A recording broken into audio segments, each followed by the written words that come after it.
Matthew Bell with InsurancePrescription.com.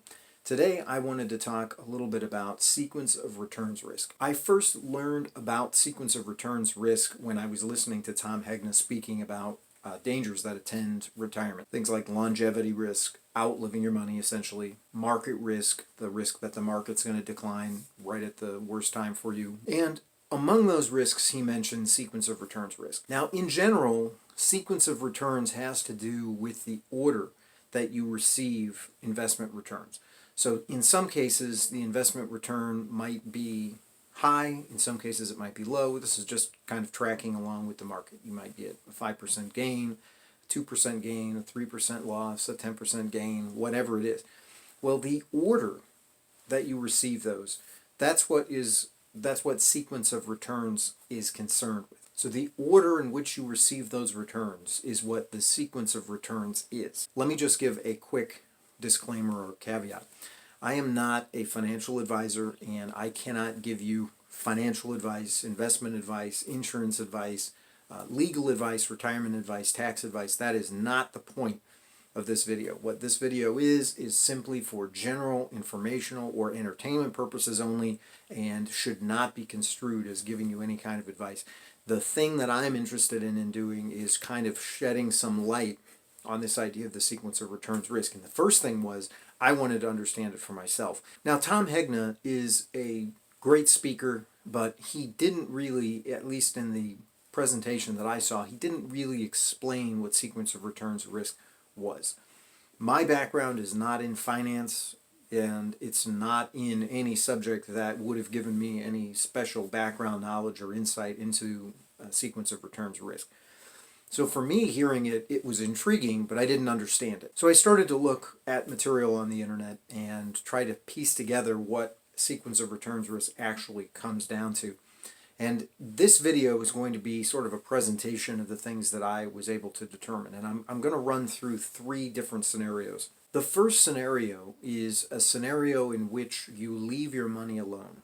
In the case where you leave your money alone, I'll give you a sneak peek, it's going to turn out that the sequence of returns doesn't make any difference whatsoever. And the way I'm going to establish that is by giving you 10 years of sample returns, and then I'm going to reverse the order of those returns, and I'm going to show that starting with the same balance on both sides, you're going to arrive at the same ending balance. So starting with the same starting balance, you're going to arrive at the same ending balance, regardless of the order of those returns. So we're going to run them in 2 different cases there. And then I'll even have a third case, which is a variation on the other 2 to sort of reinforce that point. If you're not touching your money, sequence of returns risk doesn't matter. But that's not what Tom Hegna is speaking about. He's talking about a risk in retirement. So in retirement, of course, the prospect is that you might or you will have to touch the money. And there's actually 2 different scenarios there that I'm going to consider. So first scenario was a scenario in which you don't touch your money at all. Then cases 2 and 3 are going to be as follows. In case number 2, I'm going to run the same sequence of returns and the same inversion of that sequence, but in this case I'm going to add in a $100,000 withdrawal every year on the amount of money, and we're going to see what difference that makes, and it's going to turn out that it makes a big difference. The order of the returns when you are withdrawing money from your account is going to make a big difference. Now, the final thing that we're going to consider is going to be a case in which you're withdrawing an RMD. And the RMD, of course, is the required minimum distribution. I have other videos on the required minimum distribution, or RMD, explaining what it is. I have a video on going through the process of taking it and what forms you're going to have to likely fill out and the like of this. So I would point you to that video for background information on the required minimum distribution. But suffice it to say that out of the 3 scenarios that I consider, the sequence of returns seems not to have an effect if you're either leaving your money alone or if you're taking a required minimum distribution. It only affects you if you're going to be withdrawing sort of a predetermined amount of money, and I guess it could also affect you if you were adding it in, but I don't consider that in this video. I only consider withdrawals. So on the presumption that you funded your retirement vehicle and then you're in retirement and maybe faced with the prospect of withdrawing money from your account we're going to consider the impact of the sequence of returns. So that's the gist of it. Okay, so we are looking right now at Excel. First of all, I'm not an Excel wizard, so I apologize for the rudimentary construction of the spreadsheet here. But I want to draw your attention to a couple of things. First of all, you can see at the top the beginning balance. So the exercise essentially here is to look at starting with a balance of $1 million, see the rate of return affecting that $1 million, and then there's some final balance. So there's different rates of return over 10 years. Now, as to where I've gotten those numbers, I've actually gotten them from ycharts.com. So here you can see ycharts.com. I am looking here at the ychart page that is titled S&P Annual Total Return. And again, I'm not speaking to the veracity of these numbers. This is really not a point about the market return. I'm not talking about the S&P. I'm just using the S&P as a convenient way of generating some kind of what I presume are realistic possibilities to place into my spreadsheet for the calculation purposes.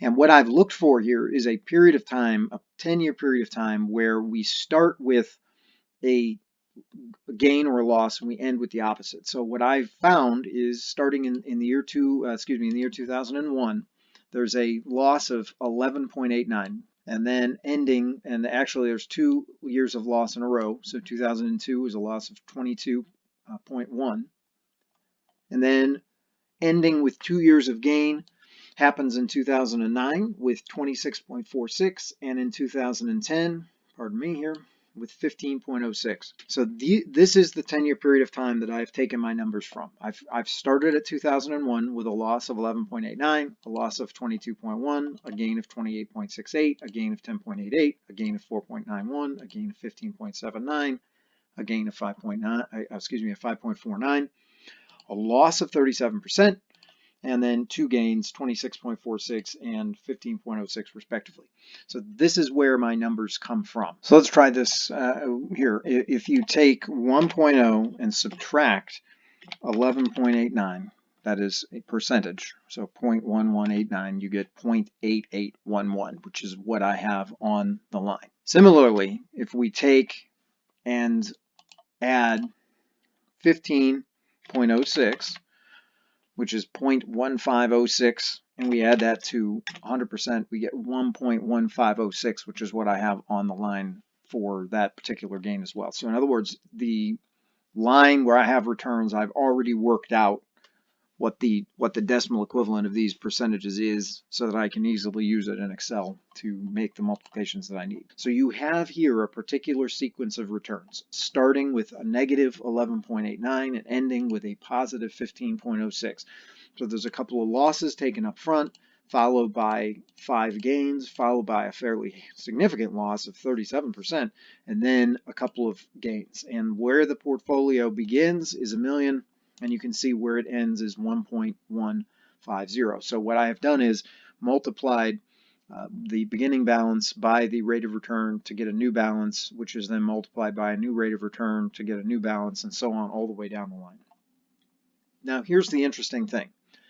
Now what happens if I were to invert those totals? Here's where I have a second sheet. Again, the balance is beginning with $1 million.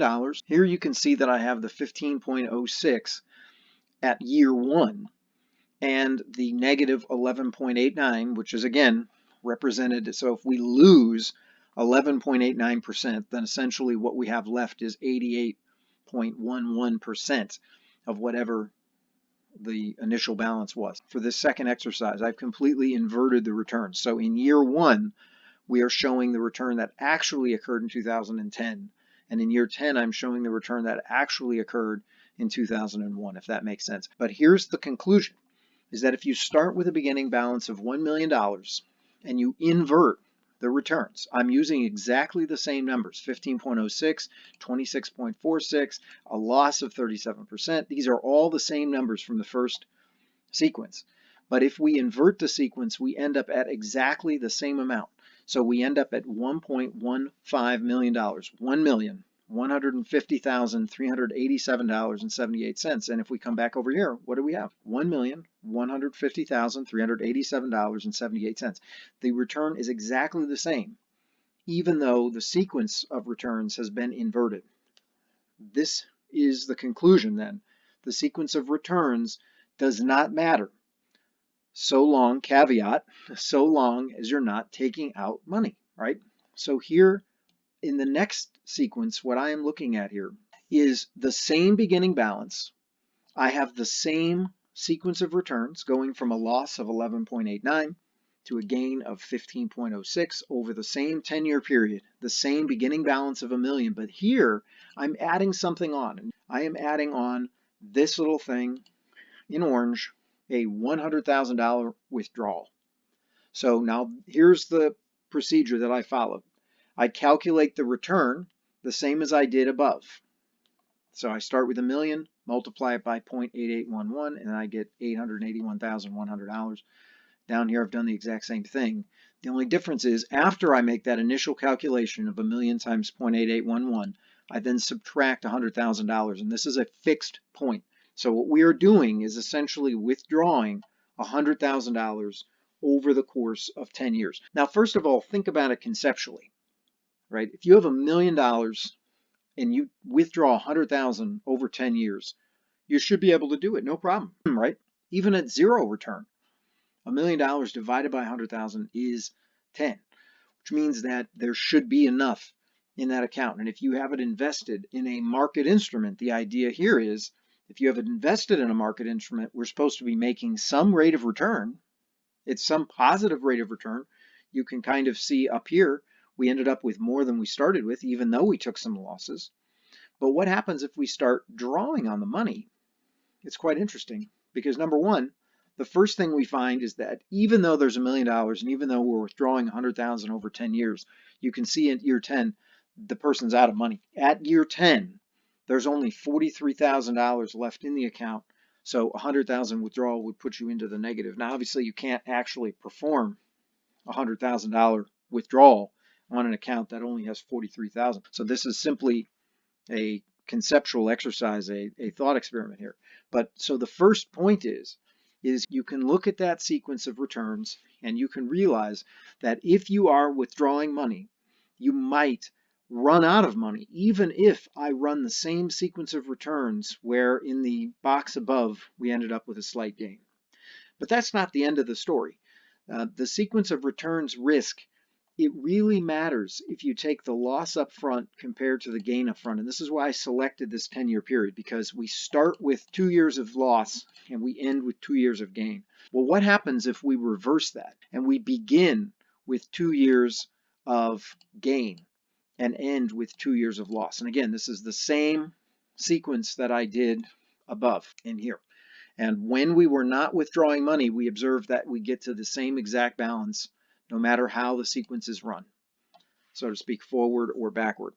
But in this case here, if we take the return, if we take the gain up front, I'm doing the same procedure as before. So you can see the same exact procedure. I've added 100,000 withdrawal. I take the $1 million, multiply it by the return.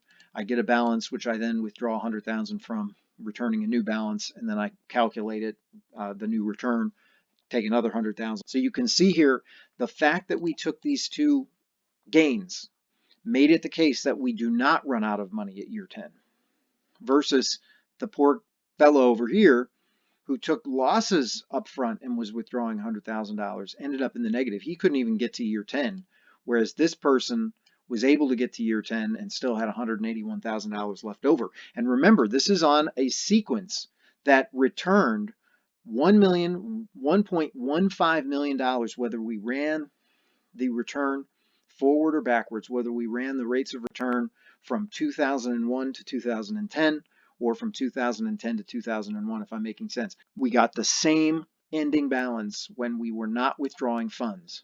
But as soon as we put a withdrawal into the picture, this person ends up with 181,000 on the same sequence of returns, and this person ends up with a negative. Now, again, the person on the left, this person right here that we're looking at now, the negative at year 10, Those are the returns that were run from 2001 to 2010. On the right, we see the person who was run from 2010 backwards to 2001. And here's the difference. The difference is that this person took gains up front and losses on the back end. And whereas that did not make any difference as long as we were not withdrawing any money, it makes a big difference as soon as we factor in this $100,000 withdrawal. Now, it could be any number, 50,000, 150,000, 25,000. If we are just withdrawing some arbitrary amount every year, then this sequence of returns risk is a real thing. Now, again, this is what Tom Hegna is referring to. So this was the confusion. When I Googled sequence of returns, there's a lot of information on this top point, the point that you can run the returns either in this order and keeping the same numbers, you could run them in reverse, and you end up at the same balance when you start with the same amount. That's what I got when I Googled sequence of returns. But what Tom Hegna is talking about is this second point down here. That is that if I perform that same inversion operation, I take the rate of return from year 1 here is 2001 and year 10 here is 2010. If I invert that, I get a very different total. And the only difference between this example or these two examples and the two on the top of the spreadsheet is the $100,000 a year withdrawal. But here's the point. This is what Tom Hegna is saying, is that in retirement, if you have to take distributions, if you have to withdraw money, then this risk, these are the relevant calculations for you. And you have to be extremely concerned about taking a loss up front because it might impinge, it might affect drastically your ability to keep that principal going. As we see in this person at year 10, this person is completely out of money even though he and the other were taking the same amount out. Now here's a final little caveat, and this is kind of an interesting thing. So here's a final little point, okay, on the bottom. And this is the difference here between taking an arbitrary withdrawal, which is what we were just looking at. We were looking at an arbitrary withdrawal every year of $100,000. But in this case, what I've done is I've made the withdrawal correspond with the RMD. So in other words, this person now has got the sequence of returns going from the return that was experienced in 2001. Again, according to Y charts, I haven't checked this. It doesn't matter. It really doesn't matter if this corresponds to the S&P or not, actually. What it is these are theoretically possible returns, and all we're demonstrating is that the sequence of returns does not matter as long as there is no distribution, but it does matter as soon as you start taking a withdrawal. However, there's a caveat to that. When the withdrawal is calculated as a, so to speak, as a function, rather than as just an arbitrary amount. So $100,000 a year is just an arbitrary amount. The required minimum distribution is a function of your life expectancy factor or your RMD divisor in the total balance. So if we run the calculation starting again with $1 million, let's say this guy turns 70 and a half or something and starts having to take it year 1, let's say 2001 corresponded with the first year he had to take out an RMD. So he takes it out, right? You can see here's his balance after the return and the balance after the RMD. And I am making certain assumptions. I'm assuming that the RMD is taken out after the market return. There may be, some quibbling that can be done about the timing of these calculations, but it doesn't matter. It's just an exercise. But if we see that if this person takes the RMD, so we can see here, you can see the RMD divisor 27.4. You can see it 26.5, 25.6, 24.7, 23.8, 22.9, 22.0, 21.2, 20.3, and 19.5. Those are the RMD divisors for the first 10 years that a person has to take an RMD. So what we find here is that if we take the regular return sequence from 2001 to 2010 and we factor the RMDs in, this person ends up, even with, there is a decline in the value of the account. Obviously, they're withdrawing money. So $1 million and the account is taken down to $739,120.92. So here you can see the returns are inverted. So I start over on the left. We started with the loss of 11.89 and we end with the gain of 15.06. Over here, let's start with the gain of 15.06 and end with the loss of 11.89.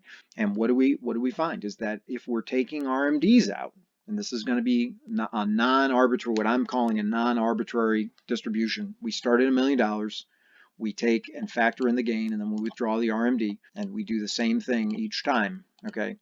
We end up with the exact same amount, $179,120.92 on both sides.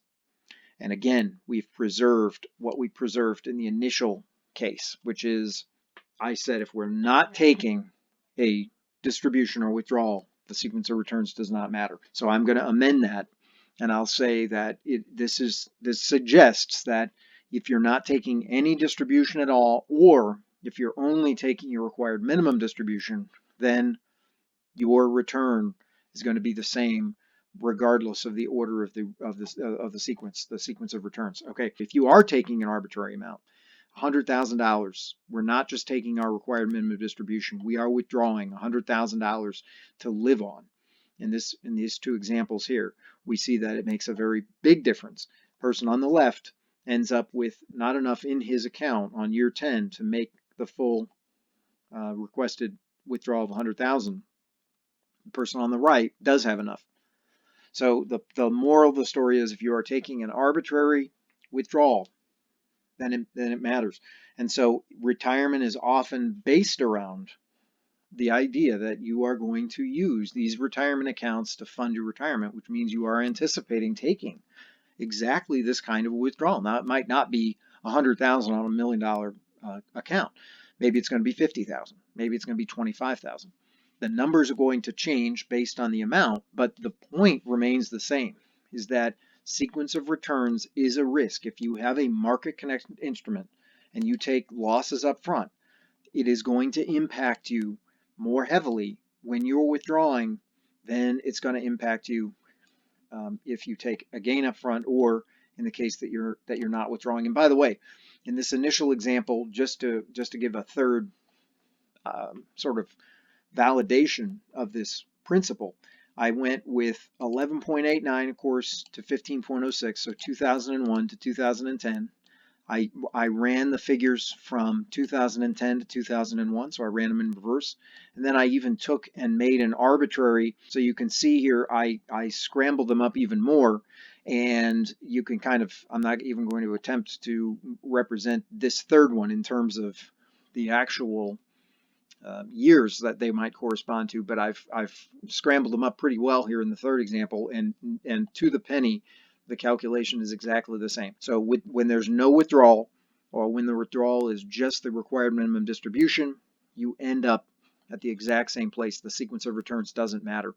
But if you are taking out money to live on, as that middle example is supposed to illustrate, then it can make a very big difference to you. Let me try just for a moment here and reset the page to 100% here, so you can kind of see these things a little bit side by side. So you can kind of see my beginning balance on the left. You can see the top spreadsheets there are supposed to be those spreadsheets essentially that illustrate the sequence of returns with no withdrawal at all. And you can see that the account values are the same, the ones in the green. You can see the beginning balances are all $1 million. You can see that the ending balances in green are all 1.15.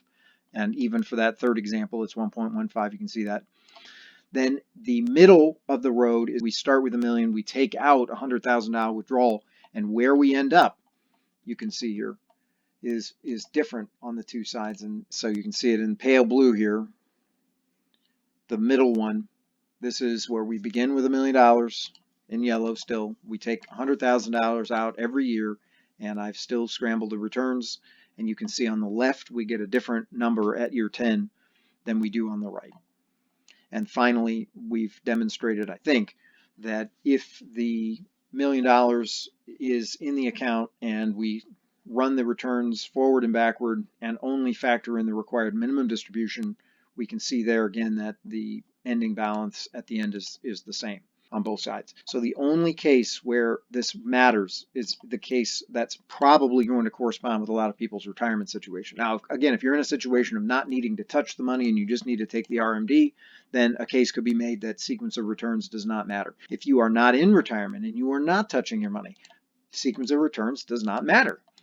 But if you are in retirement and you are touching your money in the sense that you are using it to make what I'm calling an arbitrary withdrawal every year, you're just making the $100,000 withdrawal. It is not a function of how much money you have. It's just whatever you need in your account. $100,000 every year you're withdrawing. This is going to be the situation that many retirees are in. And in this case, you can see sequence of returns makes a big difference. Person on the left runs out of money at year 10. Person on the right does not. And the reason is because the person on the left took a bigger hit in the first 2 years than the person on the right took, and they couldn't recover from it because that $100,000 withdrawal escalated and caused the losses to increase over what would have been able to be made up in later gains, if that makes sense. So the person on the left is in a very difficult situation, especially if he or she is counting on that $100,000 as part of their retirement income stream. Now, once again, have these examples been a bit contrived? Certainly, certainly. I mean, probably wouldn't advise a person with $1 million to take out $100,000 every year if they expected it to last more than 10 years. But the point that I'm making is that change the numbers, change the circumstances, change the rates of return. The point still remains. This is what sequence of returns risk comes to. I appreciate that some of this was a bit difficult and may be a bit convoluted. I hope that I was able to at least clarify a few things and not overly confuse the issue. I hope that if you found something of use in the video that you would please like it, subscribe to the channel. Please don't forget to check out the other video presentations that I have. We've talked about required minimum distribution, and as I mentioned, I have a separate couple of videos on that. I've got videos just on the 401k, describing it, 403b, the 457, different kinds of retirement plan that you would get through your employers. I have video content on traditional IRAs, on Roth IRAs. I've got things on insurance and this kind of thing.